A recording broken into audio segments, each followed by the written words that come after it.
Some viewers may find the following video disturbing. Viewer discretion is advised. Hi everyone, welcome back to my channel Roam with Romy, where we explore and uncover patterns and red flags so that you can make wiser choices in life, love, and anything in between. We are on to our new case study of the month, and today's case study subject was voted for by you all, and I realized that this person wasn't popular to man. Before we begin diving into this case study, I do have to add a disclaimer.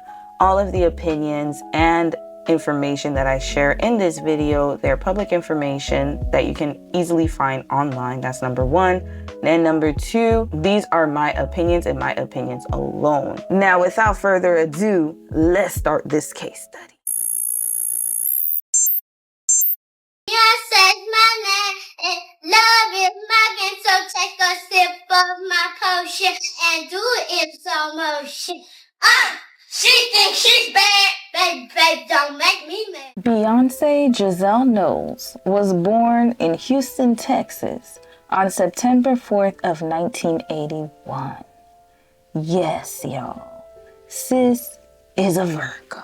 Virgo women are some of the hardest working and ambitious women of the zodiac. That we cannot deny. My Virgos out there, y'all are really doing it up. Now, with the ambition also comes the hard-headedness.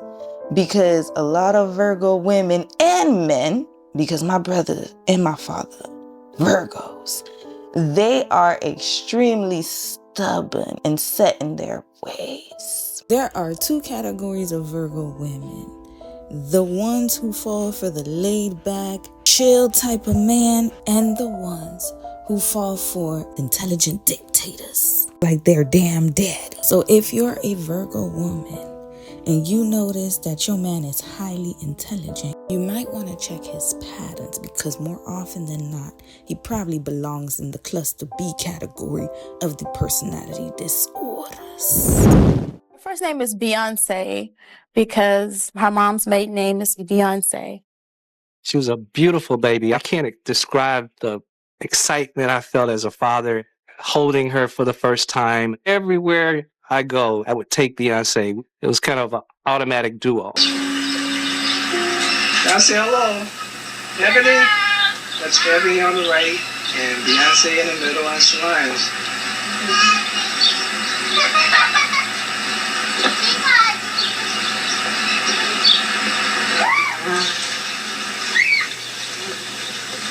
Leave those bees alone, Beyonce. Beyonce's mother, Tina Knowles, was a hairdresser and a salon owner, while her father, Matthew Knowles, was a sales manager at Xerox. Here's the house. Gosh. Everything was in this house. We paid a lot of attention to what our kids' dreams were. Entertainment was the thing that they love, and singing. And so we focused on making sure that they had dance lessons and vocal lessons and things that they needed and they wanted to do. Whatever my kids wanted, I wanted to be the dad that supported their dream and supported their passion. Another thing to note about Beyonce that I'm sure a lot of you already know, and if you don't, then now you know, is that her mother is from Louisiana and comes from a French Creole background, while her daddy is African American. My daddy, Alabama, Mama, Louisiana. I grew up in Gaston, Alabama. I was born in 1952. Small industrial town. I grew up in segregation. My mother went to high school with Coretta King. So imagine these three ladies going to high school together in Marion, Alabama. Just like Coretta, my mother took up the torch of desegregation. And when she moved to Gaston and married my dad, I never went to a black school. Now imagine that. You can never whip these boys if you don't keep you and them separate. I found that out in Birmingham. You've got to keep the white and the black separate. We are apt to have some problems in Alabama. We have viewed with dismay the tragically slow pace of the Negro's progress toward full emancipation in the state of Alabama. And so growing up in Gaston was a lot of challenges. I've been spit on, I've been electric prodded, ran by the state troopers running after us after doing boycotts, all of that. That's how I grew up. I have a lot of trauma when I think about gas in Alabama and had to go to therapy for years. My mom and dad were amazing black people. My mom made $3 a day as a colored maid. She convinced that white woman to give her all her hand-me-downs. And on the weekends, my mom and her two best girlfriends, and I know this because as they got older, I had to thread the needle for them. They would make these beautiful quilts, Carlos, these beautiful quilts. My dad made $30 a week as a truck driver. And he would convince those white folks that own the produce company to keep that truck 24/7, and he would tear down old houses, sell the copper, aluminum, all the wood, the metals. He would go, because in Alabama, as you know, they sometimes abandon their cars in the front yard if it didn't stop. He would go buy a car for $25 and sell every part on it. So my parents, as well as my grandparents, were entrepreneurs. Beyonce also has a younger sister by the name of Solange. There were all of these African American families. Most of them were doctors, most of them were judges. And my dad had a nice corporate job, and my mother's hair salon was just the hottest thing in Houston. Tina and Matthew worked very hard, extremely hard. So they would be at work all day. So the house, which was a really beautiful, huge house, turned into a playground. Me and Beyonce had everything. We had a really, really, really great childhood. Who is also a singer and actress, who I'm sure you all remember from the infamous elevator scene, but we'll get to that when we get there. Now, because Beyonce has iconic status, and she is the first case study that I've done of someone who is known on not just a national level, but international and global, like Michael Jackson type of level. We're not going to spend too much time on her childhood, but we are going to spend time picking and noting the important parts. As a child, Beyonce attended St. Mary's Catholic Elementary School, where she began taking dance classes. In the fall of 1990, at the age of 9, Beyonce enrolled at Parker Elementary School, a music magnet school in Houston. Beyonce was also a member of the choir at Parker Elementary and a soloist in the choir at St. John's United Methodist Church. Beyonce was described as a shy child who was very quiet and reserved. And her parents actually didn't even know that she could sing until she was one of the lead singers in her choir. Beyonce was so shy growing up. She'd walk into a room, and if there were kids there, she'd be the little kid that was just nervous. She was quiet. She was to herself. Beyonce never had friends. I go to pick her up, and she'd just be pushing a swing. I went and asked this little girl, and I was like, why don't you like Beyonce? And she said, I just don't like her. You have a dream of being a celebrity or a star, a singer. Kids don't understand that. So she wanted to keep that to herself because people were like, you want to be a what? From Houston? Yeah, right. She had a rough time in school. And I don't know if it's because she was just a pretty girl, but she was bullied.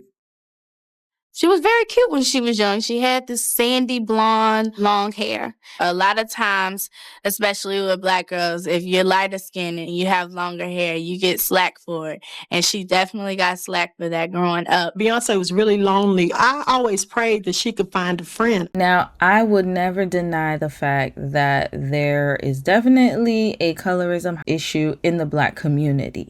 However, what I will say, though, is sometimes it's less about colorism and more about the behavior. Sometimes parents have to be very critical of how they perceive situations, because I wish that a follow-up question had been asked, like, okay, did something happen between you guys? Instead of just assuming that it's because Beyonce is lighter skinned and pretty. So I think that we have to kind of step away from just assuming that it's because of how someone looks and kind of digging more into, okay, there might be something there that is worth talking about, because for her to have no friends, 0 friends, that's a red flag. Another thing is that Beyonce seems like she was a very particular child. just like her daddy, always telling people what to do. Maybe she could have been playing with the little girls and said something to them about their posture or their singing voice, and you don't sing that well, or maybe you need to change this. And sometimes it can be seen as you being extremely insufferable. Beyonce was the type of child, she always wanted to fit in and make friends, so they brought her to the dance studio to take classes. One day she wailed out a note and I said, "Come here, did you just sing that?" And she go, "Yeah." I said, "Will you sing it again for me?" And it was just phenomenal to see a child this young that could sing so well. Miss Darlette kept saying, Miss Tina, this girl is so talented. I was like, yeah, okay. And she says, no, really, she can sing, and I want to enter her into this contest. And I was like, okay. The Sammy Awards was designed to really give young artists an opportunity to get some exposure. She was a shy little girl. Even right before she would go onto the stage, she would still be shy. People thought they're going to laugh at me. I said, "Baby, they're not going to laugh at you. They're not going to laugh." She got on that stage, and it was like a different Beyonce. And I looked at Tina, and Tina looked at me and was like, "Is that Beyonce? I can't believe that's her."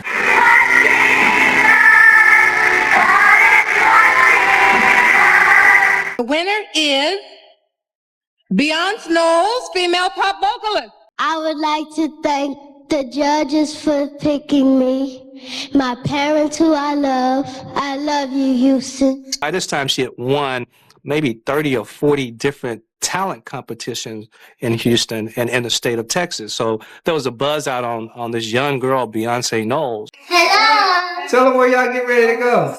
We get ready to go to Michael Jackson concert. Michael Jackson was in Houston, and she was so excited about getting to see Michael Jackson. After his performance, and he's walking into his car, he would walk up to Beyonce and shake her hand. She was so amazed. While her peers were playing after school and enjoying a normal childhood, Beyonce was hard at work. And at the age of 9, she auditioned to be part of an all-girl entertainment group called Girls Tyme. Beyonce's always been a little ham. I can't begin to tell you how many times we had to stop what we were doing to listen to Beyonce sing a song or do a performance or enact a show. I knew I wanted to be a performer. So I told my mom, I want to be a singer. I want to be a singer. Taste, that was the first time we ever heard the tape. So we started this girls group in Houston. It actually started as Girls Tyme. You're not airplanes, don't fly. Okay. So we had to audition. The decision was made to have LaToya in the group. Let it resound. LaTavia is a vocalist. But let's start off at the beginning. You formed the group, Beyonce and LaTavia formed the group in 1990. Even before we were singing together, LaTavia was singing at her house on the fireplace, and I was singing in competitions, and we were really serious about it. And we met each other in the auditions, and we were very serious about it. We performed every week, and it was fun, but at the same time serious. And how did you grab the other two and get them involved? I met Kelly in 92 in elementary school, and I went over her house and we were playing Barbies in the closet, and I heard her singing "I'm Your Baby Tonight" by Whitney Houston, and I was like, oh my God, you can sing, girl. I was like, you gotta come try for our group. So after Kelly went to the trial, she joined the group, and Beyonce knew LaToya from elementary school and Girl Scouts, and they were singing together, they were both Pinocchio in a play on different nights, and Beyonce asked LaToya to try for the group, and she joined. I met Beyonce when I tried out for the group. When I first met her, it was her beauty that really caught me right off guard. And then I heard her sing, and I was like, wow. My voice was like, la la la. Beyonce's was like, oh la la la la.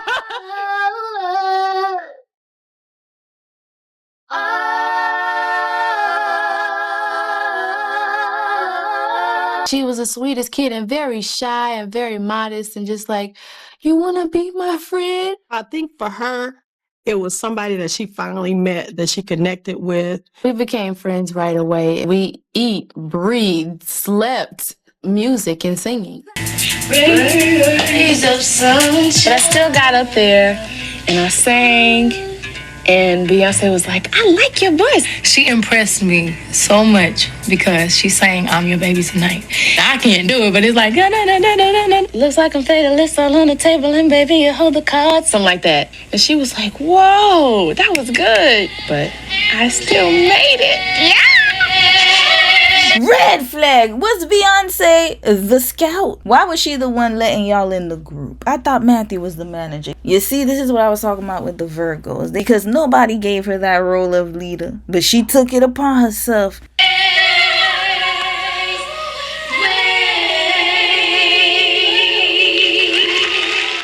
My sister used to look like she was having a heart attack when she danced.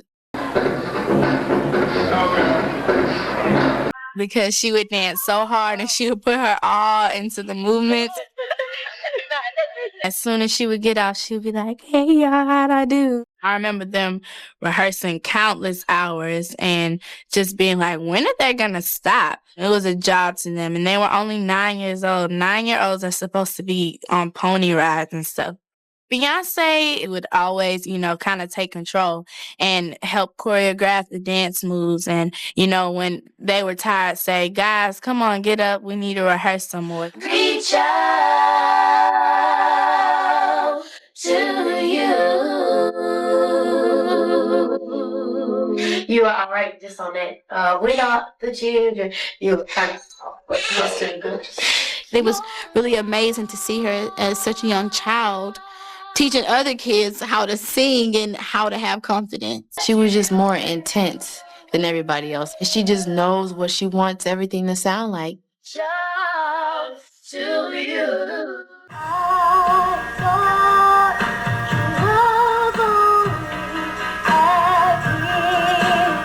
Hi, Daryl. This is Beyonce.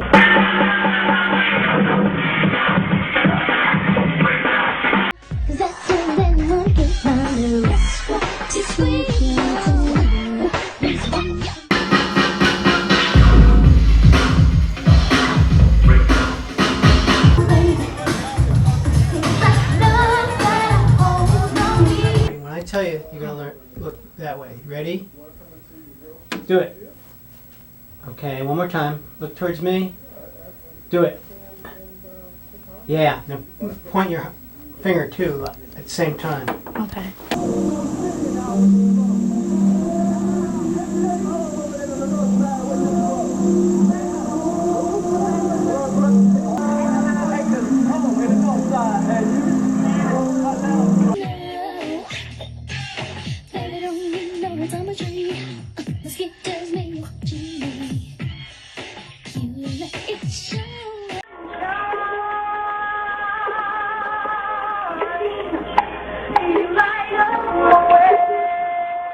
Girls' Time. Girls' Time, and we've got 3 lead singers and 3 lead dancers, as they call it, and they've been just practicing their hearts out, and this is Beyonce. Now, tell me about getting over the stage fright. I mean, how did this go from having fun and singing for a few people to where, I mean, you're going to go out there and you're going to try to make it big? Well, I guess if we keep on practicing and practicing and we keep on performing, every time we get better and the stage fright just fades away. Fades away. We love your outfits, by the way. Right. Once Beyonce's father, Matthew, realized that his baby girl had talent, he decided to invest his time into managing her career. Dad, right? Matthew Knowles, how you doing? Good. Well, it's one thing to have somebody in the drill team, but when you've got a possible major giant group on your hands, how do you feel as a parent? Well, I'm very proud not only of my daughter, but all of the girls. They work extremely hard. It's a commitment to do this, and they're committed. Man, are you dreaming a little bit? Well, actually, Don, the girls have performed 7 times in a combination of Dallas and Houston, and each and every time that they perform, there's a standing ovation from the audience. So the audience has judged them, and they've judged them well. It's feel-good music, and you got to get a shot of these shoes. Then that's when I started thinking, how can I assist and help her get to her dream? Tina got involved with the imaging part of it, and I got involved with the management portion of it. Our lives pretty much evolved around the girls. Girls' Time knew it was time for a change. You are right. And with renewed determination, Beyoncé and her soul sisters set their sights on a record deal. And Matthew Knowles sacrificed his six-figure salary with Xerox to be the group's new manager. When you went into your boss that day and said, I'm leaving, I'm going to manage my daughter's singing career, did they think you were out of your mind? Here you are, an African-American male doing incredibly well in corporate America. Doesn't happen as often as it should, as you well know. To close that door must have been pretty hard. Yeah. But I believed in the ladies. I believed in them like I do today. Matthew had these girls practicing all day and all night, doing auditions in the backyard. He put them girls to work. And Beyoncé was the leader of the pack. And her Virgo tendencies, they popped out even at a young age. No one wanted to come to our house because we literally would make stages out of whatever we could find, stacking up stuff, tore up all the furniture, had the boombox sky high, and all of the company would have to sit and watch our shows. I was extremely hard on the girls, trying to strengthen their voices and get them to learn how to breathe when they singing. I took them through a lot. We performed at my Aunt Tina's hair salon so many times. We sang every day, and they just perfected, their craft. I would come to the house, those kids, they camped out, they slept there, they ate there, they provided for them. I loved the household. Everybody was just so goal-oriented and just very focused. When Matthew stepped in to manage, like it was a new ball game. We ended up having 4 girls and not having the dancers. Matthew had his vision. He had it all mapped out. He knew exactly what he wanted to do, how he was going to do it. He was kind of obsessed. We just had this boot camp. It went 3 months in the summer, and it was just continual artist development. It was like, I see y'all's potential, I see y'all's hunger, and I'm going to work with that. I would jog with them in the morning, and they would sing while they were jogging to just build up their stamina. There was vocal lessons. A choreographer would come in the afternoons. Tina and I eventually built a deck patio in our backyard, and that became the stage. They would watch tapes and critique themselves, even with rehearsals, even with just walking around the house, their presence and their auras. We would build off of that, and we'd develop psychologically what it was needed to be an entertainer versus just a singer. I throw my picture out the window. I just remember us rehearsing for hours and hours and hours, and how much fun it was. Did y'all ever perform in front of the house? We performed in the back. There was this little mini stage that they actually built for us to practice on. Come on, Houston! Oh, I have to tell you, this part to the left of us. We went there every summer to have summer camps, and we went running. In the summers, we had a summer camp, and it went like this. 7 o'clock, ladies woke up. We had voice lessons, rehearse, go over dance steps, rehearsing heels. Then we went jogging. And on the jogging trail, one of the things they would do is sing as they were running to build up their endurance. Yeah, we practiced every summer to try to get us a record deal, and it was very hard. It was like all we thought about and all we wanted was to be famous. Well, you know what? I understand because, yes, the kids these days do need stamina. And if you are going to be in the music industry, you do need to know how to control your voice, how to run around and sing at the same time. It is not easy at all to do both. And you can tell the artists that had a lot of development put into them and the ones who are just lackluster. I also commend Matthew for making them get a taste of what the industry is like. However, I have a feeling, because this man is a Capricorn and he got his baby Virgo next to him, that this wasn't a fun camp. This was probably more like military boot camp, junior ROTC boot camp, whatever you want to call it. He probably had them girls running and crying. I wish he had a camera at the top, probably sweating and snotting. That's what I think. And they were probably judging every move of the girl. The way that Beyonce was trying to check everybody and seeing who's in and who's out. I already know what's going on. Unusual gigs as a kid. Very, very unusual gigs. I remember our first time performing as Destiny's Child. Right. We didn't have a name. We were 9 years old. Right. And we we were backstage like, what do we tell him our name is? And we put lipstick on and we were putting kisses on paper and we were like, Kiss. That's the name Kiss. We had no idea there was already a band named Kiss. And we were performing and there were kids crying and asking for their mothers and screaming like, we don't want to see this. But we were so excited to perform, it didn't matter. School activity for you? Exactly. Yes. You come home and... This is what we wanted to do.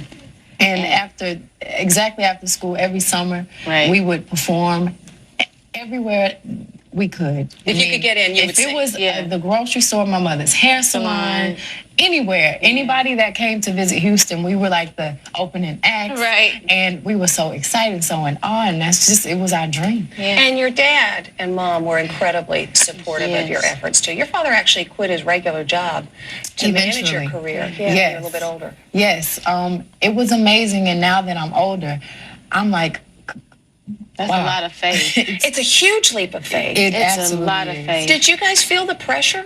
No, not at the time. We were clueless. Looking back, But you want to know who felt the pressure? Tina knows. Now let's get into when Matthew quit his job to be a manager full time. Before we continue on with this case study, we need to get some background info on how Matthew and Tina met, because this is going to be very important, especially when we get to the later years. So here you are, you're a black man from Alabama, you are dominating in Texas at this time, and during this whole thing, you obviously meet a woman named Celestine Beyoncé. Can you talk to me about how y'all met and where you were at in your life at the time? I was still at Xerox Medical, and my roommate graduated from law school, and I threw him a party, and she came with another fraternity brother. I thought they were on a date, but it turned out as the evening went on, they weren't, and that's where I met her. And you approached her and just said, I am Mr. Knowles. I approached her like she was holding my vinyl with her finger prints like this. And I was like, excuse me, like, please hold my vinyl like this. Like I really had a strong vinyl collection. Like I don't. Red flag. Matthew was very extremely particular. This lets me know he has high attention to detail. It could be good in the corporate world, but horrible in the relationship world. And when you have someone who can pay that much attention to detail, then you know you're going to definitely have a rough ride. Damn fingerprints all on my vinyl. Like, I just wanted my vinyl. I mean, I was really into my vinyl collection. So what was her response to that? Kind of looked at me crazy, like, what? So what was it like in that early days of dating? Like, did you know at that time when you first met Miss Tina that this is my wife?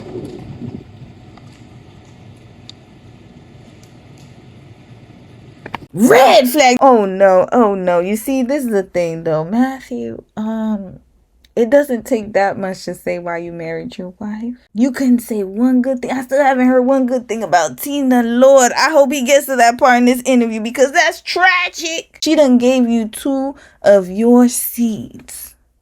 She also spent so many years with your trifling ass, and the most you could give us is telling us that when you first met her, she touched your vinyls wrong and had her fingerprints all over it. And then the second thing you telling us is actually nothing because it's just dead air. I was trying to see how long can I make it. But I'll tell you one thing that was really funny. I didn't see Tina, because I have to pause, because Gina. I never put that together. So I have to just make sure I say Tina. Yes. And not Gina. Correct. I'm pretty sure that this has caused a lot of chaos in their marriage. I am sure he called her the wrong name at some point in time. And this is why he's like, well, I gotta be careful. Which one is it, Tina or Gina? Is it Tina or Gina? I didn't see her really for almost 7 or 8 months. I covered downtown selling copiers then. I was. And she worked downtown, and there was Macy's where kind of the black folks at lunchtime would congregate, and there was a little coffee shop. There was a couple of places. I saw her at the coffee shop, and I just kind of looked in and kept walking. I saw her at Macy's.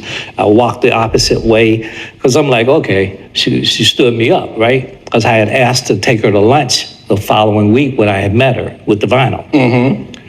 And I had written her name on the shoebox. B-O-Z-say,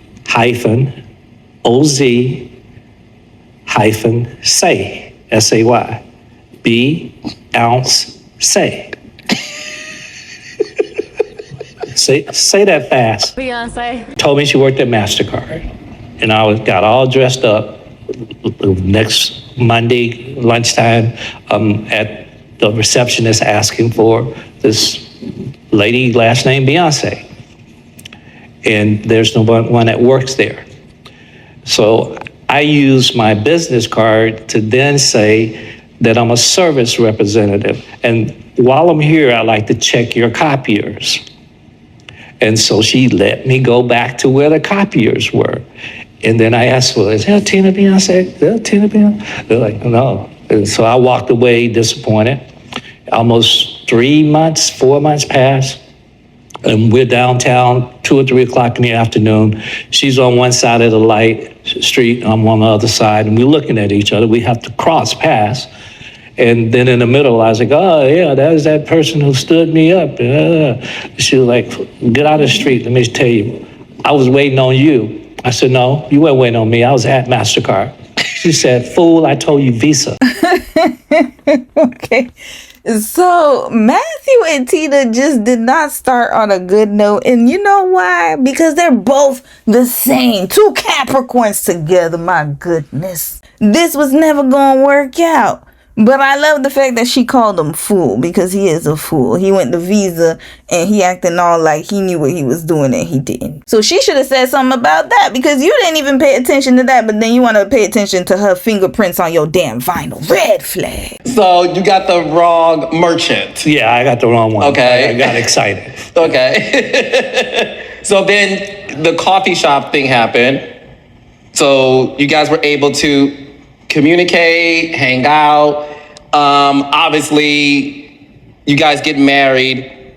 When you look back on your life at the time, Mr. Knowles, was marriage something that you just thought like, I'm successful, I have a great job, I met this great woman, is this the next step for me in my life? And like I said to you earlier, this is your life, Mr. Knowles. I appreciate you for having this conversation with me. I really do. Thank you. So what was the question? I forgot. That's okay. So when you got married, did you think at the time like that was just the right thing to do, just based on like what we were taught during that era in our lives that, okay, graduate. So you know what my brain just did? When you said, when you got married, I just immediately went to Gina. Red flag? What you mean? Oh, hell no. I know damn well this peanut-headed man. Very smart and successful, but peanut head nonetheless. It is okay to give props to your ex-wife and still be in love with your new wife. Do you have a deal with your new wife? Is this a 360 deal where you can't give Tina Knowles any props because she still goes around giving you props? We'll get to that. You really cannot give her any type of accolades for raising your children, for holding you down while you went and gallivanted all throughout the music industry, while you were being a tyrant. But you see, this is what I was saying with these Capricorn men. They will forget about you. And you see, when I said they be fighting online with their women, he's not fighting online with her, but he's throwing digs like, I don't know my marriage before. Gina, not Tina, Gina. Oh, Lord, Matthew is a mess, y'all. He is something else. At his grown-ass age, I thought you went to therapy, Matthew. Therapy didn't teach you anything. Get another therapist, damn it. There's more to this love story. And there's a reason why Matthew was initially attracted to Tina. And it has a whole lot to do with colorism. However, we're not going to discuss this just yet, so stick a pin in it. because we will circle back to this. 1988, the then president of Xerox Medical Systems went to another diagnostic imaging company, Philips. It was Pickard International, which became Philips. And I became the first Black in America to sell MRI and CT scanners in 1988. And that's really important that we get that right. That's a big damn deal. That is a very big deal. And I'm not going to take that away from you, Matthew. Kudos to you and your career ventures. However, as a husband, you're trifling. You were, not sure if you still are. And you owe Tina a lot more respect than you're giving her right now. I'm tired of it. I really don't know how to feel about Matthew. On one hand, I feel very proud of him, and I'm like, yes, there you go, brother. I love the fact that you pushed forward and you were able to break doors and break down barriers for your daughter. Black excellence at its finest. And then on the other hand, I'm like, you raggedy, peanut-headed, Poindexter-looking ass man. You have way too much dip in your chip to be talking greasy like this. Or not saying anything about your ex-wife. When I started working with Beyonce, I had 20 years of corporate America experience in sales and marketing. When she got on that stage, you know, one of her albums is named Sasha Fierce. This is why, this story I'm telling you, because when she stepped on that stage at 8, 9 years old, she became Sasha Fierce. Something happened once she got on that stage. It didn't help that Beyoncé seemed an unlikely star. She was painfully shy until she took the microphone.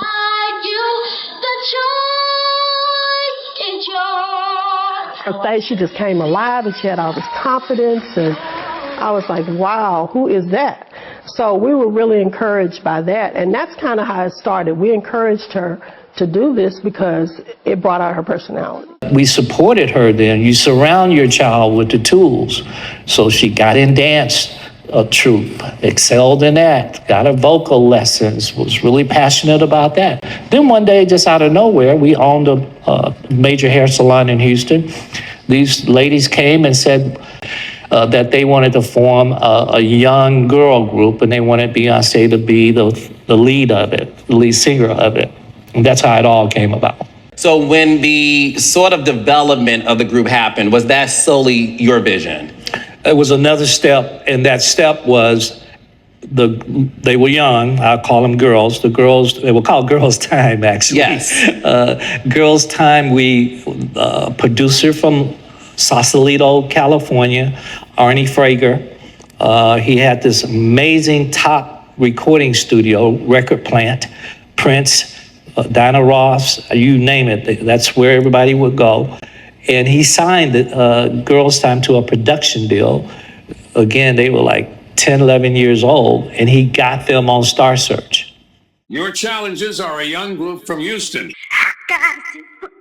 We worked our butts off for Star Search. The Star Search thing was strange because they told us we were in the hip-hop category, and there was no such category. Why did they even put us in the same category with some 30-year-olds? Because they wanted y'all to lose, that's why.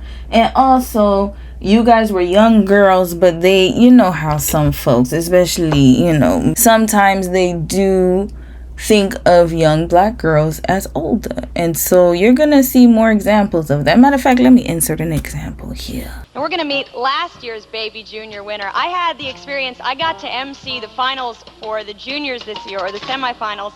Every time I said this woman's name, I got a terrific round of applause. Her name is Beyoncé Knowles. Red flag! Why she called her a woman? A young girl! They called her a woman. And this is why they put y'all in that category. Hip-hop was very male-centered at the time. I know they had groups like TLC, and also, I know at the time they had like Salt and Pepper, TLC, who were pseudo-rapping and singing, who were rappers and singers. But the fact that they forced them into a category that they weren't even in, and also kind of changed their whole genre let me know that they set them up to fail, and that was for a reason. They probably wanted certain children to win. I just gotta keep it real. Okay, keep it all the way 100. And we lost. Girls' Time receives 3 stars. We were devastated. We were just like, Congratulations. We'll see you next. They walked off and they were just crying their hearts out. That was the turning point. My husband knew that they had to make some serious changes and go about it a different way. We needed a little work back then. So it was a reason that we lost. well, I know after Star Search, we thought that it was all over. And my father saying, it's okay. I'll manage y'all. Of course he said that. Green, whatever. Listen, at the end of the day, he was looking for that opening to take full control. He's like, look, this is my opportunity right here to quit my corporate job, which I probably didn't even like anyways, and to manage y'all full time to make you the next Supremes.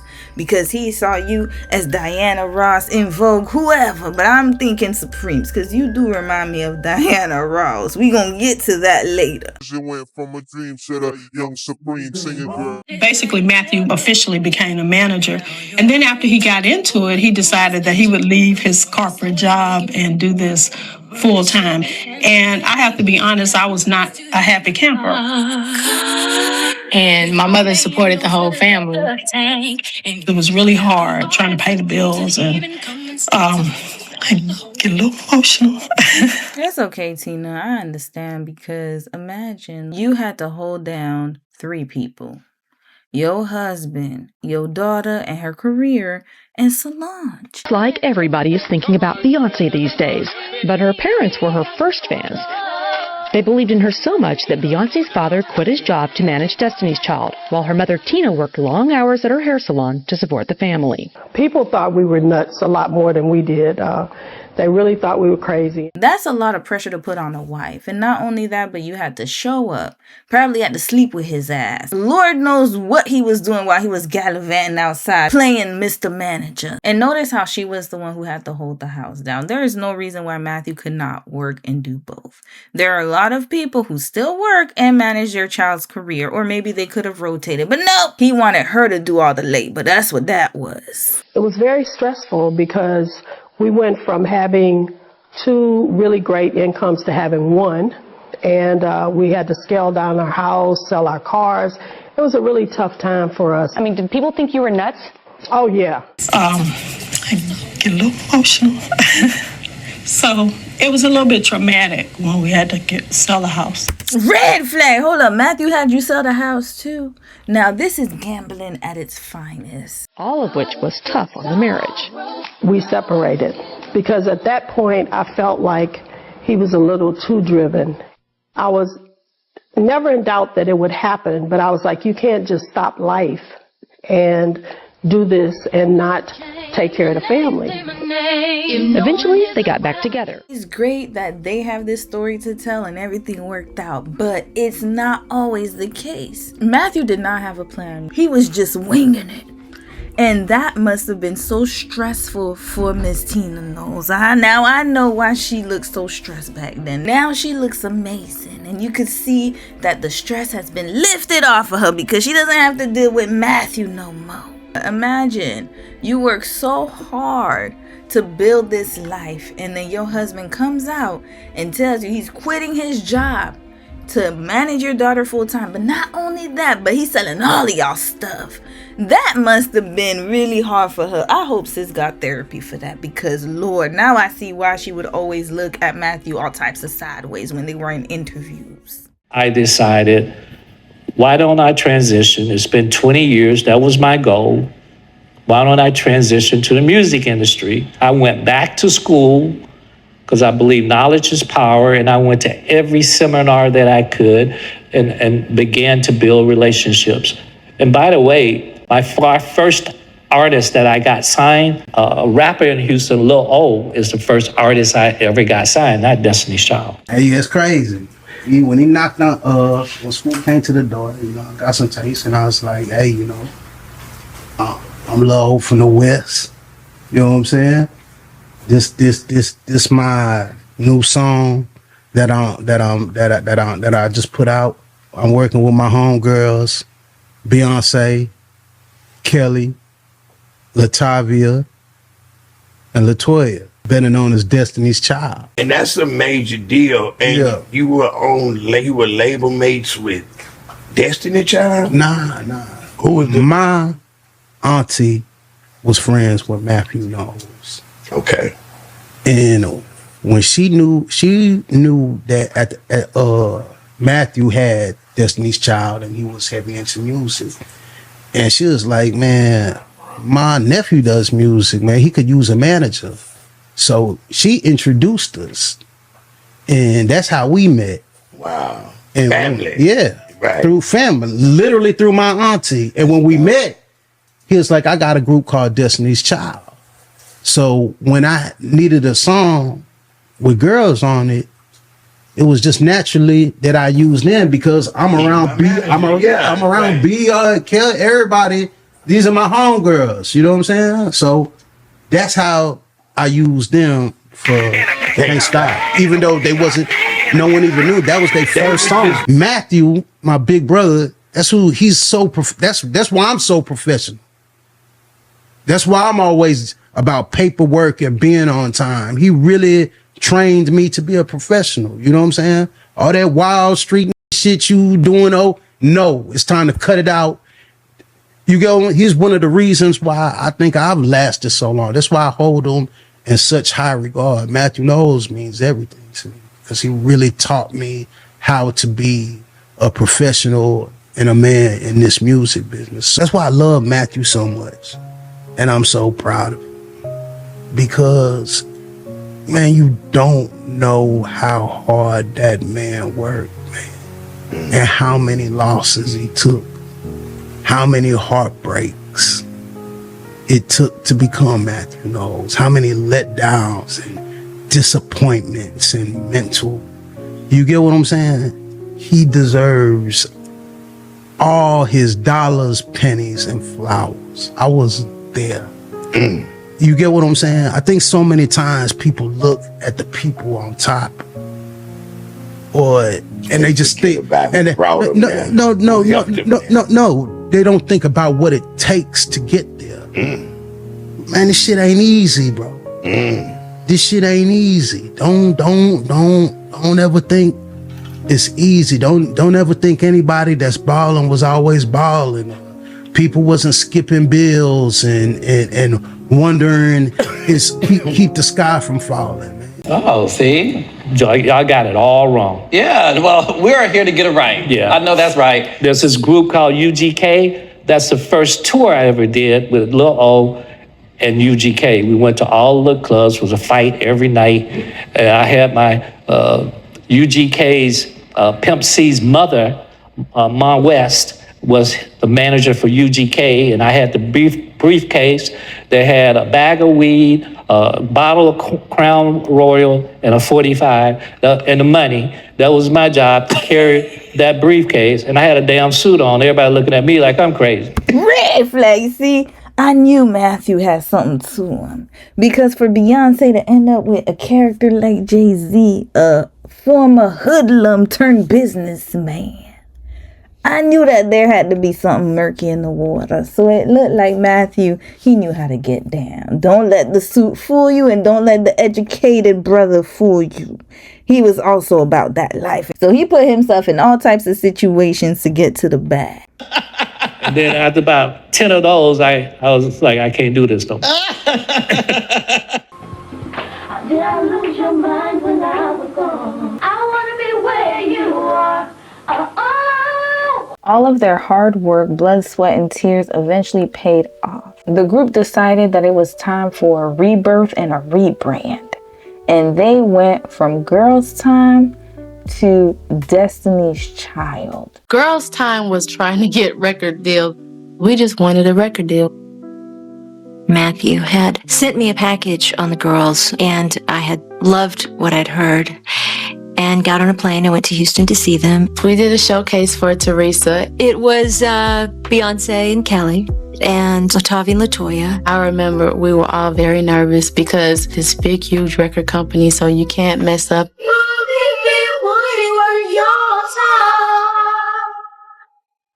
They were singing, and I was like, stop. I don't really care if Teresa's here. I have no idea what's going on. I'm like, God, I thought they were great. See the price you're paying for going swimming the other day? Red flag. Stay tuned for part 2 of this case study.